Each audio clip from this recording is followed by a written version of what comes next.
कृष्णा कृष्णा कृष्णा हरे हरे कृष्ण हरे हरे राम हरे हरे हरे राम राम राम हरे राम राम हरे राम हरे राम हरे हरे हरे। कृष्णा प्रभु जी हरे कृष्ण प्रभु जी दंडवत प्रणाम। हरे कृष्ण प्रभु जी। हरे हरे कृष्णा। दमुक नाम से भक्तों के चरणों में हरे कृष्ण। मुझे मेरी आवाज आ रही सही से? जी प्रभु जी। हरे कृष्णा। तो 2 मिनट हम लोग कीर्तन करते हैं।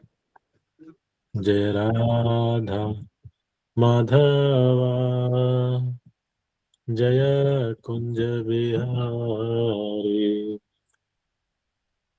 जय राधा माधवा जय कुंज बिहारी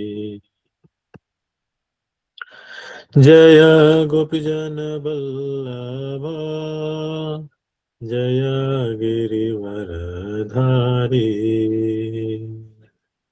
यशोदानंदन ब्रज जन रंजन यशोदानंदन ब्रज जन रंजन यमुना तीरा बनचारी यमुना तीरा बनचारी जय राधा माधवा जय कुंज बिहारी जय गोपीजन वल्लभा जय गिरिवरधारी यशोदानंदन ब्रज जन रंजन यमुना तीरा बनचारी हरे कृष्णा कृष्णा कृष्णा हरे हरे हरे राम राम राम हरे हरे हरे कृष्णा कृष्णा कृष्णा हरे हरे हरे राम राम राम हरे हरे हरे कृष्णा कृष्णा कृष्णा हरे हरे हरे राम राम राम हरे हरे जय राधा पार्थसारथी राधा पार्थसारथी राधा पार्थसारथी श्री राम कृष्ण बलराम जय कृष्ण बलराम जय गौरनिताय श्री श्री गौरनिताय जय सीताराम लक्ष्मण हनुमान सीताराम लक्ष्मण हनुमान जगन्नाथ बलदेवा सुभद्रा जय सुदर्शन जय जय प्रभुपाद जय श्रील प्रभुपाद जय जय गुरुदेव जय जय गुरुदेव निताय गौर हरि बोल निताय गौर हरि गौर प्रमानंदे हरि हरि बोल। हरिनाम संकीर्तन की जय। शंभुत गौर भक्तबिंद की जय। हरे कृष्ण। हरे कृष्ण। तो स्वागत है आप सभी भक्तों का आज के इस संध्याकालीन भगवत गीता क्लास में। तो हम लोग भगवत गीता में 18वें अध्याय का अध्ययन कर रहे हैं। 18वें अध्याय के में हम लोग आज जो है चर्चा करेंगे श्लोक संख्या 9 पे। तो पहले हम लोग मंगलाचरण कर लेते हैं, फिर हम लोग श्लोक का उच्चारण करेंगे, अनुवाद तात्पर्य पढ़ेंगे और चर्चा करेंगे उस पर। ओम ज्ञानतिमिरन्धस्य ज्ञानञ्जनशलाकया चक्षुरुन्मीलितं येन तस्मै श्रीगुरवे नमः। श्रीचैतन्यमनोभीष्टं स्थापितं येन भूतले स्वयं रूपः सदा मह्यं ददाति शतान्तिकं। वन्दे अहं श्रीगुरुं श्रीयुतपदकमलं श्रीगुरून् वैष्णवांश्च श्रीरूपं शाक्यजातं शरणनाथं वितं तं सजीवं साद्वैतं परिजनं सहितं कृष्णचैतन्यदेवं श्री राधा कृष्ण पादान ललिता श्री विशाखान्वितांश्च हे कृष्ण करुणा सिंधु दीन बंधु जगतपते गोपेश गोपकांत राधा कांत नमस्ते तप्त कांचन गौरांगी राधे वृंदावनेश्वरी विश्वानुहृत देवी प्रणमामि हरि प्रिय। वंशाकल्पतरुभ्यश्च कृपासिन्धुभ्यैव च पतितानां पावनेभ्यो वैष्णवेभ्यो नमो नमः। जय श्री कृष्ण चैतन्य प्रभु नित्यानंद श्री अद्वैत गदाधर शिवासादि गौर भक्तवृंद। हरे कृष्ण कृष्ण कृष्ण हरे हरे, हरे राम राम राम हरे हरे। नमो विष्णुपदाय कृष्णष्टाय भूतले श्रीमते भक्तिवेदांत स्वामी के नामने। नमस्ते सरस्वती देवी गौरवाणी प्रचार्य विशेष शून्यवादी पाश्चात उपदेश।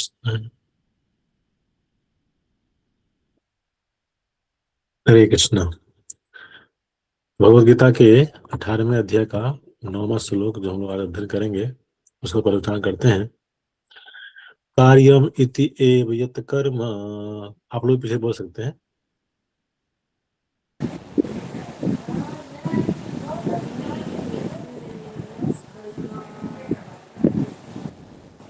नियतम क्रियते अर्जुन, नियतं क्रियते अर्जुन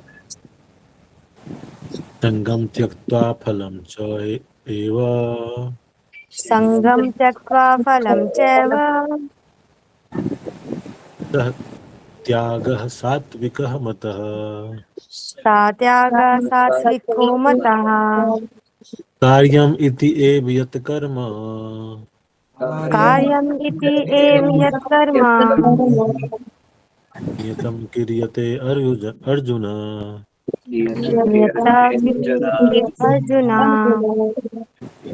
संगम त्यक्त्वा फलं च एव संगम त्यक्त्वा फलं चैव सः त्यागः सात्विकः मतः। त्यागः सात्विको मतः।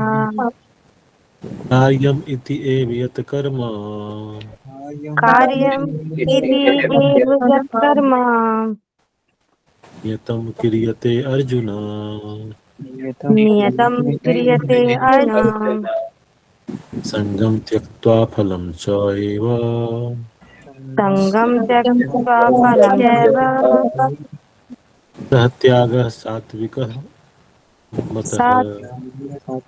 त्यागः सात्विको मतः। शब्दार्थ अनुवाद तथा तात्पर्य जगद्गुरु श्री प्रभुपाद द्वारा श्री प्रभुपाद की जय। शब्दार्थ कार्यम करणीय, कार्यम करणीय, इति इस प्रकार, इति इस प्रकार, एव निसंदेह, एव निसंदेह, यत जो, यत जो, कर्म कर्म, कर्म कर्म, नियतम निर्दिष्ट, नियम निर्दिष्ट, क्रियते किया जाता है, क्रियते किया जाता है। अर्जुन हे अर्जुन, अर्जुन हे अर्जुन, संगम संगति संग, संगम संगति संग, त्यक्त्वा त्याग कर, त्यक्त्वा त्याग कर, फलम फल, फलम फल, जो भी, चाभी, एव निश्चय ही, एव निश्चय ही, सह वह, सः वह, त्यागः त्याग, त्यागः त्याग, सात्विक सतोगुणी, सात्विकः सात्विक सतोगुणी, मतः मेरे मत से। मतः मेरे मत से। अनुवाद हे अर्जुन, हे अर्जुन, हे अर्जुन, जब मनुष्य जब मनुष्य नियत कर्तव्य को नियत कर्तव्य को करणीय मानकर करणीय मानकर करता है और समस्त भौतिक संगति तथा फल की आसक्ति को त्याग देता है, तो उसका त्याग सात्विक कहलाता है। तो इस श्लोक के माध्यम से हम क्या कह रहे हैं, सात्विक त्याग के बारे में कह रहे हैं। हे अर्जुन, जब मनुष्य नियत कर्तव्य को करणीय मानकर करता है और समस्त भौतिक संगति तथा फल की आसक्ति को त्याग देता है तो उसका त्याग सात्विक कहलाता है। तो जो है इस अध्याय के प्रारंभ में ही भगवद गीता का जो पूरा ज्ञान जवान को देना है वो 17 चैप्टर में ही पूरा हो जाता है, लेकिन 18 चैप्टर में फिर से जो है एक तरह से जो है बता रहे भगवान। और यहाँ पे अर्जुन पहले ही पूछते हैं पहले श्लोक में जो पूछते हैं अर्जुन कि जो त्याग का उद्देश्य क्या है और त्यागमय जीवन का उद्देश्य क्या है, त्याग मैंने छोड़ना उसका उद्देश्य क्या है और त्यागमय जीवन उसका उद्देश्य क्या है। तो फिर उसके उत्तर में जो है भगवान बताते हैं कि विद्वान का क्या मत है और बाकी लोग क्या समझते हैं त्याग के बारे में, और अभी फिर आकर के त्याग का प्रकार बताते हैं कि तामसिक त्याग, राजसिक त्याग और सात्विक त्याग त्याग। तो श्लोक संख्या 7 और 8 में हमने अध्ययन किया कि भगवान बताते हैं तामसिक और राजसिक त्याग के बारे में।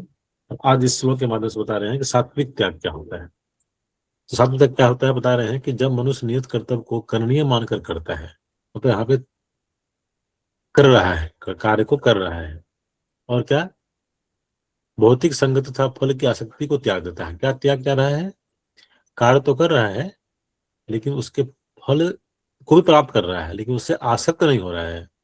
और क्या समस्त भौतिक संगति, वो कार्य जो कर रहा है उसमें भौतिक संगति नहीं है, भौतिक रूप से उसमें लिप्त नहीं है।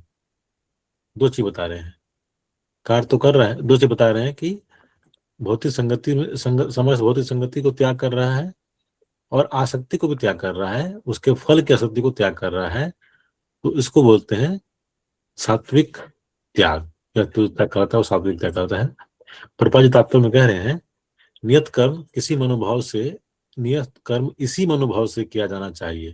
किस मनोभाव से, कि फल की आसक्ति को त्याग के भाव से, कि फल भगवान जो मेरा कर्तव्य है, जो मेरा नियत कर्म है वो मैं कर रहा हूँ, अब इसका जो भी फल है भगवान हमें देंगे, वो भगवान पे छोड़ना जाना चाहिए, अपना एफर्ट पूरा लगाना चाहिए और उसका जो फल है उससे आसक्त नहीं होना चाहिए। फल का मतलब कि कई बार क्या होता है कि हमने बहुत अच्छा प्रिपरेशन किया और अच्छे मार्क्स नहीं आए तो हम परेशान हो जाते हैं। तो वहां पर क्या होता है, ये भी कह रहा है कि उससे, ये थोड़ा समझना थोड़ा डिफिकल्ट होता है अभी, तो कोई और उदाहरण लेते हैं। कई बार क्या होगा कि हमने कुछ ये प्रीचिंग करते हैं, हम लोग प्रचार करते हैं, तो हम लोग क्या करते हैं, किसी को हमने बहुत समझाया, सपोज हमने अपना 4-5 मिनट लगा दिया, अधिक लगा दिया, और जो है वो सपोज की बुक नहीं लिया या वो जो है कन्विंस नहीं हुए, है ना। तो वहां पर ये लगे हमें कि अरे तो होना चाहिए कन्विंस, मैंने इतना समय दिया और उसको एक्स्ट्रा एफर्ट लगा करके उसको कन्विंस करने का प्रयास किया, तो ये होना चाहिए। तो वो भाव हमारा, वो भक्त बन जाए, ये तो अच्छा है, लेकिन भगवान का जो है क्या अरेंजमेंट है उसको स्वीकार करना चाहिए। तो वो कह रहे हैं कि फल की आसक्ति से को त्यागना चाहिए और क्या करना चाहिए, समस्त भौतिक संगति को। तो सात्विक त्याग रहता है कि इसी भाव से, इसी मनोभाव से जो है नियत कर्म को करना चाहिए। नियत कर्म हमें करना ही पड़ेगा क्योंकि हम लोग इस भौतिक शरीर में हैं और हम जो है परिवार में रहते हैं, तो जो भी हमारे लिए जो नियत कर्म है उसको हमें करना ही पड़ेगा। लेकिन कैसे करें, उसके फल से आसक्त हुए बिना करें, भौतिक संगति के बिना करें। तो क्या होगा, वो सात्विक कहलाएगा, वो सात्विक जो है वो त्याग हो जाएगा। तो वो कार्य कर भी रहे हैं, हम लोग कर्म कर भी रहे हैं, फिर भी क्या है, वो त्याग है। तो बजाय कह रहे हैं मनुष्य को फल के प्रति अनासक्त होकर कर्म करना चाहिए, उसे कर्म के गुणों से विलग हो जाना चाहिए। जो व्यक्ति कृष्ण भावनामृत में रहकर कारखाने में कार्य करता है, वह ना तो कारखाने के कार्य से अपने को जोड़ता है, ना ही कारखाने के श्रमिकों से। तो ये अब जो है प्रभुपाद जी इस लाइन में पूरा जो है हम लोग के लिए बात बता रहे हैं। कारखाना, हो सकता है कि अभी उस समय अधिक कारखाने हुए करते थे, अभी भी कारखाना है, कंपनी है, और या कोई भी जॉब है तो वहां कार्य करते हैं। तो कार्य तो करते हैं, जब तक हमें वहां पर है, जो हमारा ड्यूटी वहां पर है वो करते हैं, लेकिन उससे पूरा उससे जुड़ते नहीं है, या वहाँ के जो भौतिकवादी लोग हैं उससे जो है उतना जुड़ते नहीं है। तो ये जो इस तरह का जो कार्य करते हैं, जो व्यक्ति ऐसा कर पाता है, वो वास्तव में कृष्ण भावनावाहित है। हम लोग प्रयास कर रहे हैं, सीखने का प्रयास कर रहे हैं, और धीरे धीरे जो है हम लोग भी इसको इम्प्लीमेंट कर रहे हैं। लेकिन जो इसको पूरा कर रहा है, तो वही कर रहे हैं कि वह व्यक्ति क्या है, कृष्ण भावनामृत में है। इस तरह से वह तो मात्र कृष्ण के लिए कार्य करता है। तो वह जो कार्य कर रहा है, क्योंकि वह कारखानों के कार्य से लिप्त नहीं हो रहा है, और ना ही जो है वहां के लोगों से जो है वो प्रभावित हो रहा है, उसमें इस तरह से नहीं हो रहा है। तो वह जो है फल से आसक्त हुए बिना कर रहा है, भौतिक संगति के बिना कर रहा है, तो वो क्या हो गया, उनके लिए वो जो है वो एक तरह से वो भक्ति हो गया, वो भगवान कृष्ण के लिए कार्य हो गया, भगवान कृष्ण के लिए कार्य हो गया, तो वो क्या हो गया, भक्ति हो गया। और जब वह इसका फल कृष्ण को अर्पण कर देता है, तो वह दिव्य स्तर पर कार्य करता है, और उससे भी बढ़कर क्या हो गया कि उनका जो भी फल है भगवान को अर्पित। इसमें बहुत सुंदर उदाहरण जो है हमारे हमारे जो है गुरु महाराज परम पूज्य गोपाल कृष्ण गोस्वामी महाराज का जो है उदाहरण आता है कि किस तरह से महाराज जी वो काम करते थे, किसी कंपनी में, पेप्सी कोला कंपनी में काम करते थे, और उनका जो भी सैलरी आता था पूरा पूरा जो है ला करके प्रभुपाद जी को दे देते थे। और उसके बाद प्रभुपाद जी जो है उसमें से कुछ अमाउंट निकाल करके, चूंकि महाराज जी उस समय स्टार्टिंग में जब वो जॉब कर रहे थे, तो वो गृहस्थ में थे, उनकी फैमिली थी, बच्चे थे, तो उसमें से कुछ अमाउंट निकाल करके प्रभुपाद जी जो है महाराज जी को देते थे कि आप अपना परिवार चलाइए इससे। तो देखिए, तो वो पूरी तरह से जो भी, मतलब कि जनरली हम लोग जो कार्य करते हैं उसका फल, यदि हम जॉब करते हैं तो उसका फल तो हमारा जो मंथ के एंड में सैलरी आता है उसको उससे समझ सकते हैं, और उसको पूरा पूरा जो है अपने गुरुदेव के चरणों में अर्पित कर देना, तो ये क्या है, ये पूरी तरह से कृष्ण को अर्पण कर देना है ना। तो वो कार्य क्या है, वो दिव्य हो गया, वही भक्ति हो गया, वास्तव में वो भक्ति हो गया, वो कोई भौतिक कार्य वहां पर जो है ना वो नहीं रहा। तो हमें समझना चाहिए कि हमारे लिए कार्य क्या है। पहली बात, यदि हम हमारे लिए जो जो भक्ति में जो प्रगति करा है, कोई भी कार्य है जो भक्ति में प्रगति कराता है, उस कार्य को हम लोग कर रहे हैं, तो वो जो है उस कार्य को वही प्रयास करना चाहिए कि जो हमें भक्ति में अनुकूल है वो कार्य करना चाहिए, और भक्ति के प्रतिकूल है उस कार्य को त्याग देना चाहिए। हम यदि कोई पढ़ाई कर रहे हैं, जॉब भी कर रहे हैं, लेकिन जॉब भी कर रहे हैं वो हमारे भक्ति के अनुकूल हो रहा है, तो हम कर सकते हैं उसको। लेकिन हम मान लीजिए हम जॉब नहीं कर रहे हैं, हम कहते हैं कि जॉब करने से क्या फायदा है, हम शरीर नहीं आत्मा है, उसके लिए कार्य कर रहे हैं, हम बड़ी गीता पढ़ रहे हैं और भागवत पढ़ रहे हैं, और उससे और अहंकार आ रहा है हमारे अंदर, तो भक्ति में प्रगति नहीं हो रही है। तो इस तरह से जो अनुकूल है उसको एक्सेप्ट करना चाहिए, और जो प्रतिकूल है उसको त्यागना चाहिए। और क्या अनुकूल है, तो ये वेदों में जो है हमारे नियमित कर्मों का वर्णन दिया हुआ है। वो क्या हुआ है, भगवद गीता के 3 अध्याय के 15वें श्लोक में ये मिलता भी है। भगवान वहां पे कहते हैं वेदों में नियमित कर्मों का वर्णन है ना। एक बार मैं शेयर करता हूँ, इसको दिखाता हूँ, आप लोगों को श्लोक भी दिखाता हूँ शेयर करके।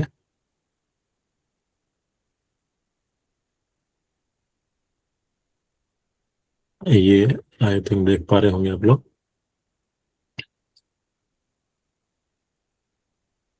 ये है ना, ये देख पा रहे हैं आप लोग स्क्रीन पे।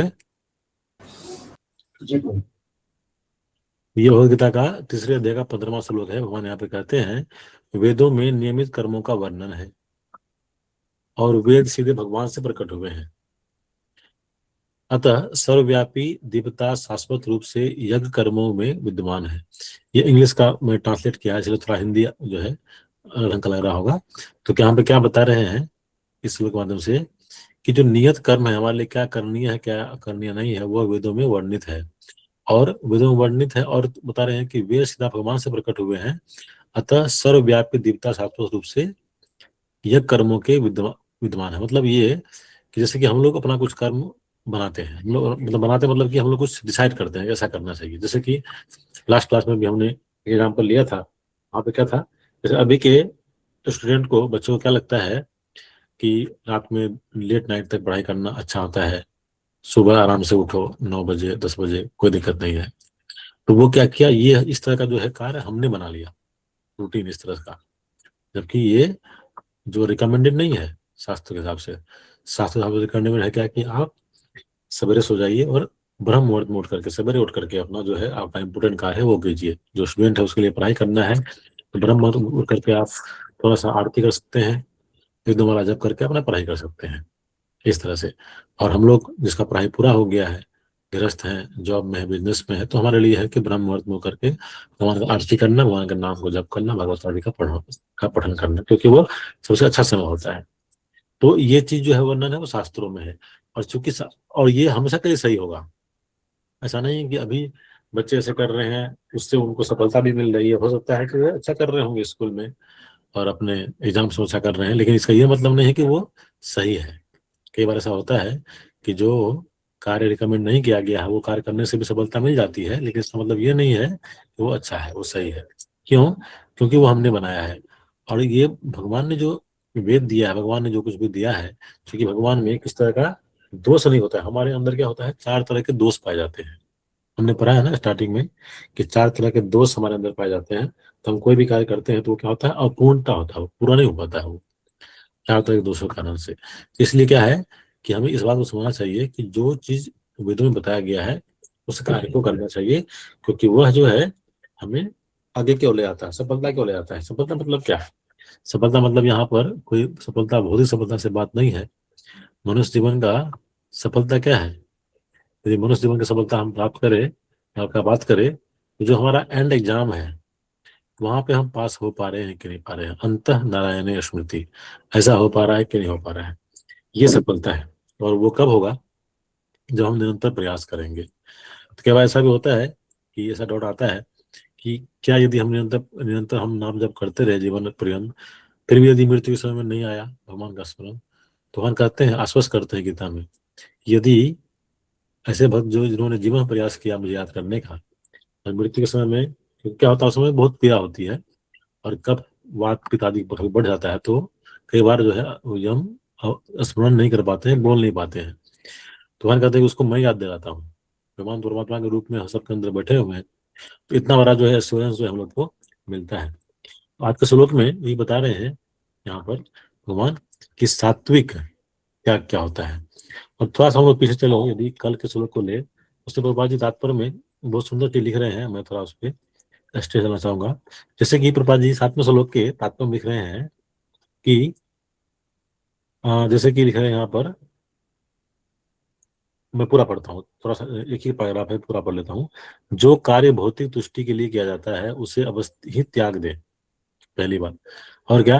लेकिन जिन कार्यों से आध्यात्मिक उन्नति हो वह भगवान के लिए, जिन कार्यों से आध्यात्मिक उन्नति हो, यथा यानी जैसे भगवान के लिए भोजन बनाना, भगवान को भोग अर्पित करना, फिर प्रसाद ग्रहण करना, उसकी संस्तुति की जाती है। प्रभुपाद जी यहाँ पे उदाहरण दे रहे हैं इस तरह से, लेकिन ये ऐसा कार्य है, हमने लास्ट क्लास में चर्चा किया था, ये ऐसा कार्य है जिसको हम लोग दिन में 2 3 4 बार करते हैं, मतलब हम लोग भोजन करते हैं। तो दूसरी चीज है कि भोजन कर जो हमारा सबसे अधिक फ्रीक्वेंसी वाला कार्य है।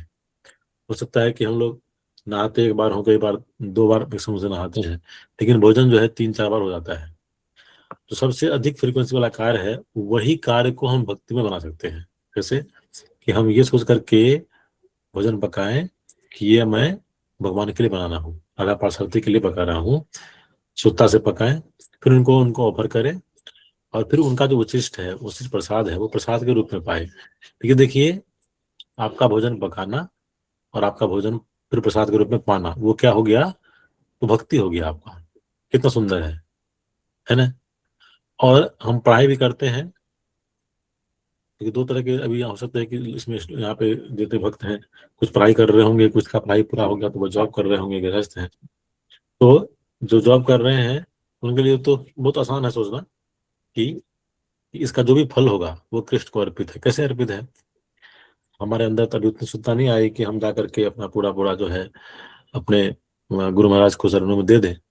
लेकिन हम ये कर सकते हैं कि हम हमारी जो फैमिली है उसको उसके भरण पोषण के लिए हम लगा रहे हैं, तो उसको भगवान कृष्ण का फैमिली मानना, उसको मान करके उसकी सेवा में लगाना, इस तरह से करके वो कर सकते हैं। और क्या कर सकते हैं, जो सेंटर है, मंदिर है, उसको सपोर्ट कर सकते हैं वहां पर उस धन से। तो वो भी क्या हो गया, हमारा भी हमारा भक्ति हो गया। गोपाल जी इस श्लोक के तत्व में कर रहे हैं कि वो कार्य का जाएगा, दिव्य कार्य हो जाएगा, वो दिव्य कार्य हो गया, उसका कोई कर्मफल, कोई बंधन नहीं नहीं लगेगा। और वास्तव में वो कार्य करते भी क्या है, त्याग है। और वो भी त्याग कैसा है, सात्विक त्याग है, सबसे उच्च कोटि का त्याग है वो। इस तरह से सन्यास में जो है क्या रिकमेंड किया जाता है कि जनरल जो लोगों का जो थॉट होता है वो क्या होता है कि सब चीज छोड़ दो, छोड़ो घर बार चलो हरिद्वार, वो नहीं। यहाँ पे क्या बताया गया है कि आपको जहाँ पे है वहीं पे रहना है, आपको आसक्ति त्याग करना है ना। आपको हर चीज को भगवान कृष्ण से जोड़ देना है, वो वास्तव में त्याग है, वो बताया जा रहा है यहाँ पे। तो हम लोग भी इस तरह से प्रयास करें कि जो कुछ भी हम कार्य कर रहे हैं उसमें ऐसी तरह से कार्य करें कि हम उसके फलों से आसक्त ना हो, उसमें कोई बहुत ही इच्छा ना हो, हमारा भगवान की प्रसन्नता के लिए करें, भगवान की प्रसन्नता के लिए करें, भक्तों की प्रसन्नता के लिए करें। तो जो वो कार्य है वो क्या हो जाएगा, हमारा दिव्य हो जाएगा। शास्त्र के अनुकूल कार्य करें कि शास्त्र में क्या रिकमेंड किया गया है उस तरह से कार्य करें। बहुत पद क्या होता है कि हमें पता नहीं है तो हम बात करें, हमारे जो मेंटर है, काउंसलर है, उनसे हम बात करें, उससे हम पूछ सकते हैं कि हम जो ये कार्य कर रहे हैं कि ये मेरे भक्ति के लिए अनुकूल है या नहीं है, शास्त्रों के आधार पर है या नहीं है। और बहुत अच्छा होता है कि यदि आप प्रे करें भगवान से, भगवान से प्रे करें। हम लोग नाम जप करते हैं, नाम जप वास्तव में क्या है, प्रेयर ही है, भगवान का से हम लोग प्रे ही करते हैं, भगवान से सेवा मांगते हैं। सेवा मतलब क्या हुआ कि हम जो भी कार्य करें वो भगवान की प्रसन्नता के लिए हो जाए तो वो सेवा हो गया।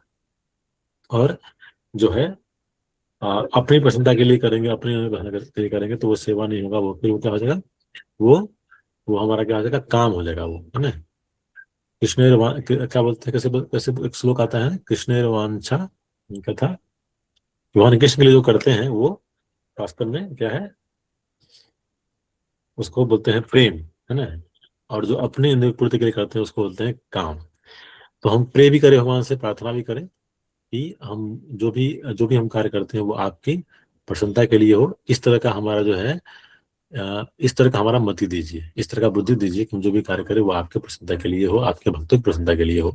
चाहे हम पढ़ाई कर रहे हो, जॉब कर रहे हो, गृहस्थ हो, घर संभाल रहे हो, जो भी कर रहे हो, तो इस तरह से प्रार्थना करेंगे ना, तो भगवान परमात्मा के रूप में हमारे हृदय में विराजमान है।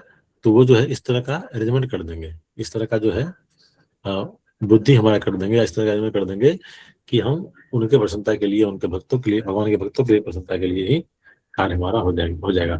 और वो सारा जो कार्य होगा वो क्या हो जाएगा, है कार्य, लेकिन वास्तव में क्या है, वो सात्विक प्रवृत्ति का, सात्विक गुण का वो त्याग है ना। तो त्याग इस तरह से करना चाहिए, फलों से के कार्य के फलों से आसक्त हुए बिना और भौतिक चीज से लिप्त हुए बिना, इस तरह से कार्य करना चाहिए।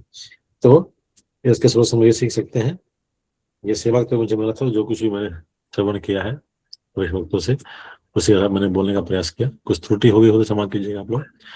फिर यहाँ कोई कमेंट है, कोई अनुमोदन है तो आप यहाँ पर रख सकते हैं, या कहीं कोई प्रश्न है जिसका मैं उत्तर दे पाऊँ तो भी वो भी आप यहाँ पे रख सकते हैं।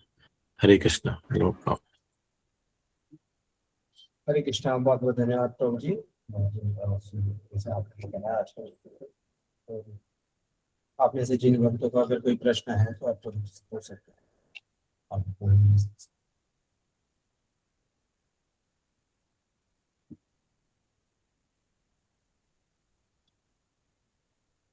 श्री माता जी का प्रश्न चाहिए, परमात्मा के साथ परमानेंट इंटेंस रिलेशन कैसे बनाया जा सकता है?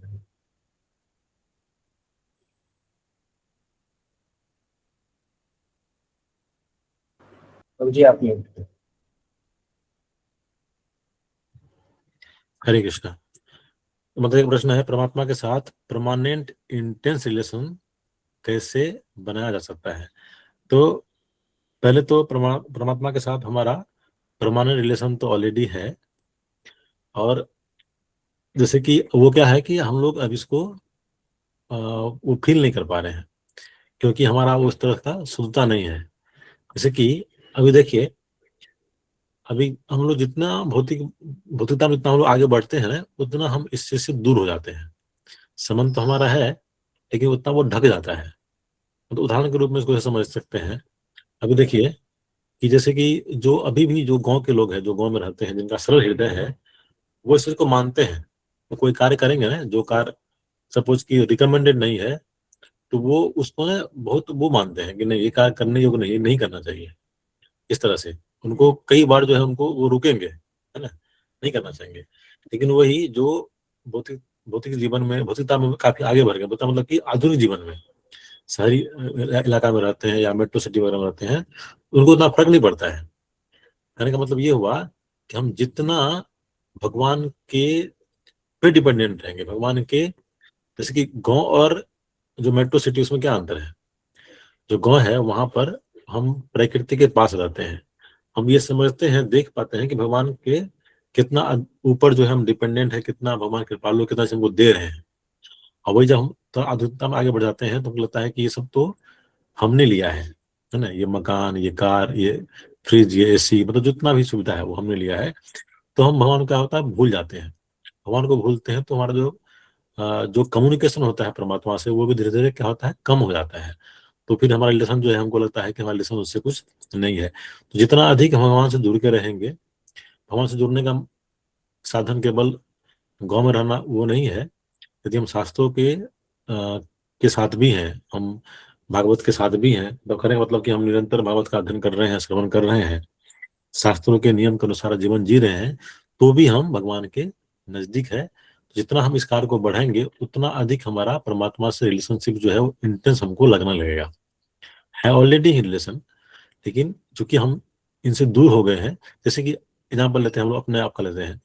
आज से 5-7 साल पहले हमें पता नहीं था कि परमात्मा है, उनसे हम लोग वो प्रेरणा देते हैं, वो हर चीज करवाते हैं, पता भी नहीं था शायद हम लोगों को। ठीक, अब ये पता हो गया। और कभी कभी ऐसा लगता भी है कि हाँ, इस तरह से जो है कार्य करना चाहिए, ये नहीं करना चाहिए, इस तरह से। तो जितना अधिक हम इन चीजों से जुड़ के रहेंगे, शास्त्र का अनुकूल जीवन जीने का प्रयास करेंगे, भागवत आदि का श्रवण करते रहेंगे, उतना अधिक जो है हम अपने आप को परमात्मा से इंटरेस्ट रिलेशनशिप में अपने आप को देखने का प्रयास करेंगे। और इसमें और भी इसमें जो है पूछ सकते हैं माता जी वरिष्ठ भक्त से, अपने काउंसलर, मेंटर काउंसलर से, और अच्छे से इसके बारे में पूछ सकते हैं। हरे कृष्ण।